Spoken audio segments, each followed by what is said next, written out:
তুমি কি জানো আমাদের কলিজার নবী সাল্লাল্লাহু আলাইহি সাল্লামের জীবন কতটা কষ্টের ছিল? তিনি শিশু অবস্থায় তার মা বাবাকে হারিয়েছিলেন।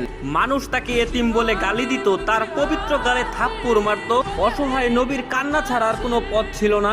নবুয়ত পাওয়ার পর তার আপনজনরাই হয়ে ওঠে তার চিরশত্রু। তাকে পদে পদে হত্যার চেষ্টা করা হয়।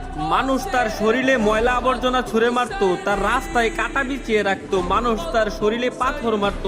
মানুষের ছোড়া পাথরে নবী করিম সাল্লাল্লাহু আলাইহি সাল্লামের দাঁত মুবারক শহীদ হয়ে যেত।